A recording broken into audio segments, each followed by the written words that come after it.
Open ಆಗಿ ಹೇಳ್ತೀನಿ ಕೇಳಿ, ಇದು ದ್ವೇಷದ ರಾಜಕಾರಣ. ಕುಮಾರಸ್ವಾಮಿ ಇದರ ಹಿನ್ನೆಲೆ ಇದ್ದಾನೆ. ಕುಮಾರಸ್ವಾಮಿ ಅಂದರೆ ದ್ವೇಷ ಅಂತ, ಸಿದ್ದರಾಮಯ್ಯ ಅಂದರೆ ಪ್ರಾಮಾಣಿಕತೆಗೆ ಸಿದ್ದರಾಮಯ್ಯಂದು ಒಂದು ಹೆಸರಿದೆ. ಸಿದ್ದರಾಮಯ್ಯ ಒಳ್ಳೆಯವರೇ. ಮೂಢ ಅನ್ನೋ ಪದನೇ ಸೃಷ್ಟಿ ಮಾಡಿರೋದು ಸೃಷ್ಟಿಕರ್ತ ಬಂದು ನೇರ ಆಪಾದನೆ ಕುಮಾರಸ್ವಾಮಿ. ಬಿಜೆಪಿ ಕರಿತಿದ್ರು, ಯಾರ್ಯಾರು ಬರಲಿಲ್ವೋ ಅವ್ರನ್ನೆಲ್ಲ ದ್ವೇಷದ ರಾಜಕಾರಣ, ಇಡಿ ರೈಡ್ ಮಾಡೋದು, ಅವರಿಗೆ ಬೇಕಾದಷ್ಟು ತೊಂದರೆ ಕೊಡೋದು. ಸರ್, ಸಿಎಂ ಸಿದ್ದರಾಮಯ್ಯನವರಿಗೆ ಸಂಕಷ್ಟ ಎದುರಾಗಿದೆ. ಹೈಕೋರ್ಟ್ ಇಂದ ತನಿಖೆ ಆಗಬೇಕು ಅಂತ ಹೇಳಿ ಇವಾಗ ಆರ್ಡರ್ ಆಗಿದೆ.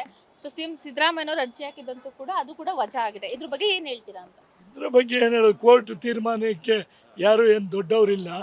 ಇಡೀ ಈ ಇಂಡಿಯಾದಲ್ಲೇ ಕೋರ್ಟು ಕಾನೂನು ಇದ್ರ ಬಗ್ಗೆ ನಾವೇನು ಅದೆಲ್ಲ ಕಾನೂನು ಪ್ರಕಾರ ನಡೀತದೆ. ಈಗ ಅವ್ರು ಮತ್ತೆ ಸುಪ್ರೀಂ ಕೋರ್ಟ್ ಹೋಗ್ಬೋದು, ಅದೆಲ್ಲ ಏನೋ ಮಾಡ್ತಾರೆ. ನ್ಯಾಯಮೂರ್ತಿಗಳಿದ್ದಾರೆ, ಅಡ್ವೊಕೇಟ್ಸ್ ಇದ್ದಾರೆ, ಲಾಯರ್ಗಳು ಎಲ್ಲ ಸೇರಿ ಏನೋ ಮಾಡಿ ಅದಕ್ಕೆ ಒಂದು ಪರಿಹಾರ ಕಂಡುಹಿಡಿಬೋದು. ಆದರೆ ಮಾತ್ರ ಇದ್ರ ಬಗ್ಗೆ ಇನ್ನೊಂದು ಮಾತು ಓಪನ್ ಆಗಿ ಹೇಳ್ತೀನಿ ಕೇಳಿ, ಇದು ದ್ವೇಷದ ರಾಜಕಾರಣ. ಕುಮಾರಸ್ವಾಮಿ ಇದರ ಹಿನ್ನೆಲೆ ಇದ್ದಾನೆ. ಕುಮಾರಸ್ವಾಮಿ ಅಂದರೆ ದ್ವೇಷ ಅಂತ, ದ್ವೇಷ ಅಂದರೆ ದೇವೇಗೌಡರು ಫ್ಯಾಮಿಲಿ ಅಂತ. ಅವರೆಲ್ಲ ಬರೀ ದ್ವೇಷದ ರಾಜಕಾರಣ ಮಾಡೋದು. ಅವ್ರಿಗೇನು ಗೊತ್ತಾ, ಯಾರು ಚೆನ್ನಾಗಿರಬಾರ್ದು. ಸಿದ್ದರಾಮಯ್ಯ ಅಂದರೆ ಪ್ರಾಮಾಣಿಕತೆಗೆ ಸಿದ್ದರಾಮಯ್ಯಂದು ಒಂದು ಹೆಸರಿದೆ. ಸಿದ್ದರಾಮಯ್ಯ ಒಳ್ಳೆಯವರೇ. ಇವರು ಏನೋ ಒಂದು ಗೋಲ್ಮಾಲ್ ಮಾಡಿ, ಬಿ ಜೆ ಪಿಯವರು ದಳದವರು ಎಲ್ಲ ಸೇರಿ ಏನೋ ಒಂದು ಗೋಲ್ಮಾಲ್ ಮಾಡಿ ಇದು ಯಾವುದೋ ಒಂದು ಮೂಢ ಹಗರಣ ತಂದು ಅಡ್ಡಿಟ್ಟು. ಯಾಕಂತ ಹೇಳಿದ್ರೆ ಇನ್ನು ಕರ್ನಾಟಕ ಇತಿಹಾಸದಲ್ಲಿ ದಳ ಬಿ ಜೆ ಪಿ ಬರೋಲ್ಲ ನಮ್ಮ ಅಭಿಪ್ರಾಯದಲ್ಲಿ. ಅದಕ್ಕಾಗಿ ಏನಾದರೂ ಒಂದು ಗೋಲ್ಮಾಲ್ ಮಾಡಿ ಸಿದ್ದರಾಮಯ್ಯ ನಿಲ್ಲಿಸಿದ್ರೆ ಕಾಂಗ್ರೆಸ್ಸು ಇಳಿದೋಗ್ಬೋದು. ಯಾರೂ ಇಲ್ಲ ಅಂತ ಪವರ್ಫುಲ್ ಇರೋನು, 57 ಇಂಚಿನ ಮೋದಿಗೆ ರೋಪ್ ಹಾಕುವಂಥ ವ್ಯಕ್ತಿ ಒಬ್ಬರು ಇದ್ದರೆ ಸಿದ್ದರಾಮಯ್ಯ ಅಂತ ಹೇಳೋಕ್ಕೆ ಇಷ್ಟಪಡ್ತೀನಿ. ಅದಕ್ಕೋಸ್ಕರ ಅವರು ಡೌನ್ ಮಾಡೋಕ್ಕೆ ಮಾಡಿದ್ದು, ಕಾಂಗ್ರೆಸ್ಸನ್ನು ಡೌನ್ ಮಾಡಬೇಕು ಏನಾದರೂ ಮಾಡಿ.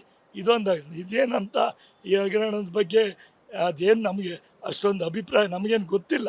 ಆದ್ರೂ ಸ್ವಲ್ಪ ತಿಳ್ಕೊಂಡಿದ್ದೀವಿ, ಇದು ಹಗರಣ ಮಾಡಿರಲ್ಲ ಅನ್ನೋದೇ ನಮ್ಮ ಅಭಿಪ್ರಾಯ.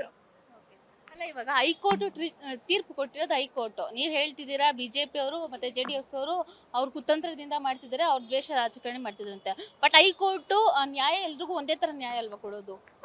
ಇದನ್ನ ಸೃಷ್ಟಿ ಮಾಡಿರೋದು ಈ ಪದನೇ, ಮೂಢ ಅನ್ನೋ ಪದನೇ ಸೃಷ್ಟಿ ಮಾಡಿರೋದು ಸೃಷ್ಟಿಕರ್ತ ಬಂದು ನೇರ ಆಪಾದನೆ ಕುಮಾರಸ್ವಾಮಿನೇ ಸೃಷ್ಟಿ ಮಾಡಿ BJP-ಅವ್ರನ್ನೆಲ್ಲ ಸೇರಿಸ್ಕೊಂಡು ಇದಕ್ಕೇನೋ ಒಂದು ಪರಿಹಾರ ಕಂಡುಹಿಡಿಯೋಣ, ಸಿದ್ದರಾಮಯ್ಯನ ಡೌನ್ ಮಾಡೋಣ, ಕರ್ನಾಟಕದಲ್ಲಿ ಕಾಂಗ್ರೆಸ್ಸನ್ನು ಏನಾದರೂ ಮಾಡಿ ಕೆಳಗಾಕೋಣ ಅಂತಾನೆ.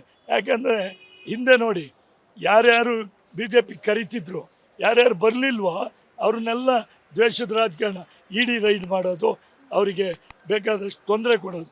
ತೊಂದರೆ ಕೊಟ್ಟವರೆಲ್ಲ ಹೋಗಿದ್ದಾರೆ, BJP-ಗೆ ಸೇರಿದ್ದಾರೆ. ಇಲ್ಲೂ 17 ಜನ ಹೋಗಿದ್ದಾರೆ. ಕೆಲವು ಅವನು ಎಸ್ ಟಿ ಸೋಮಶೇಖರ್ ಒಂದು ಕಾಲು BJP-ಗೆ ಇಟ್ಟಿದ್ದಾರೆ, ಒಂದು ಕಾಲು ಕಾಂಗ್ರೆಸ್ಸಲ್ಲಿದೆ.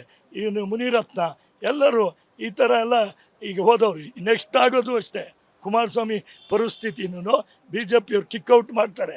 ಸ್ವಲ್ಪ ಟೈಮ್ ಹಿಡಿತದೆ ಅಷ್ಟೇ.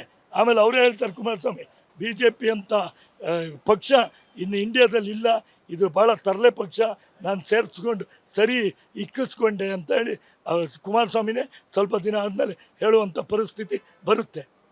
ಬಟ್ ಮೂಢ ಹಗರಣ ಬಂದು ಇವತ್ತಿಂದ ನಿನ್ನೆಯಿಂದ ಸ್ಟಾರ್ಟ್ ಆಗಿದ್ದಲ್ಲ, ವರ್ಷಗಳ ಹಿಂದೆಯಿಂದಾನೇ ಅವರು ಸೈಟ್ ತಗೊಂಡಿದ್ದಾರೆ, 14 ಸೈಟು ಅಂತ ಬಂದಿರೋದಲ್ವಾ? ಅದು ಅವಾಗಲೇ ಹೇಳ್ಬೋದಾಗಿತ್ತಲ್ಲ. ಇವರು ಚೀಫ್ ಮಿನಿಸ್ಟರ್ ಆದಾಗಲೇ ಯಾಕೆ ಎತ್ತಬೇಕು? 2004ರಲ್ಲಿ ಆಗಿದ್ದು, ಆವಾಗಲೇ ಅವರು ಅದನ್ನು ಎತ್ತಿಡಿಬೇಕಾಗಿತ್ತು. ಇವಾಗ BJP-ಅವರಿಗೂ ಗೊತ್ತಿರಲಿಲ್ಲ. ಅದು ಕುಮಾರಸ್ವಾಮಿ ಹೋಗಿ ಅದನ್ನೆಲ್ಲ ಕೆದಕಿ ರೆಡಿ ಮಾಡಿದ್ದಿದ್ದು ಯುವ ರಚಿಸೋಣ ಅಂತ. ಏನೂ ಆಗೋದಿಲ್ಲ ನನ್ನ ಅಭಿಪ್ರಾಯದಲ್ಲಿ. ಅದೇನು ಸುಪ್ರೀಂ ಕೋರ್ಟಲ್ಲಿ ಒಳ್ಳೇದಾಗ್ಬೋದೋ ಏನೋ ಗೊತ್ತಿಲ್ಲ, ಒಳ್ಳೇದಾದರೂ ಆಗ್ಬೋದು. ಸಿದ್ದರಾಮಯ್ಯ ಒಳ್ಳೆ ಮಾಸ್ ಲೀಡ್ರು ಅಂತ ಹೇಳೋಕ್ಕೆ ನಾನು ಮತ್ತೊಮ್ಮೆ ಇಷ್ಟಪಡ್ತೀನಿ. ಬಟ್ ಸಿದ್ದರಾಮಯ್ಯ ಅವರು ಓದಿರೋರು, ಆ ಥರ ಸಿದ್ದರಾಮಯ್ಯ ಹಣಕ್ಕೆ ಆಸೆ ಬೀಳುವಂಥ ವ್ಯಕ್ತಿ ಅಲ್ಲ ಅನ್ನೋದು ನಮ್ಮ ಅಭಿಪ್ರಾಯ. ಓಕೆ, ಸಿಎಂ ಸಿದ್ದರಾಮಯ್ಯನವರು 40 ವರ್ಷದ ಅವರ ಸರ್ವಿಸ್ನಲ್ಲಿ, ಅಂದರೆ ರಾಜಕೀಯ ಜೀವನದಲ್ಲಿ 40 ವರ್ಷದಲ್ಲಿ ಕಪ್ಪಿಚುಕ್ಕಿ ಇಲ್ದರೆ ಬಂದಿರೋದಾರೆ. ಈ ಮೂಢ ಹಗರಣ ತನಿಖೆ ಕೊಟ್ಟಿದ್ದಾರೆ ಹೈಕೋರ್ಟ್ ಒಂದು ಇದಕ್ಕೆ, ಅವ್ರಿಗೆ ಕಪ್ಪುಚುಕ್ಕಿ ಬರುತ್ತಾ ಅನ್ನೋದೊಂದು ನಮ್ಮ ಅಭಿಪ್ರಾಯ. ಬರಲ್ಲ ಕಪ್ಪುಚುಕ್ಕಿ, ಯಾಕೆಂದರೆ ಅಂಥ ವ್ಯಕ್ತಿ ಅಲ್ಲ ಸಿದ್ದರಾಮಯ್ಯ.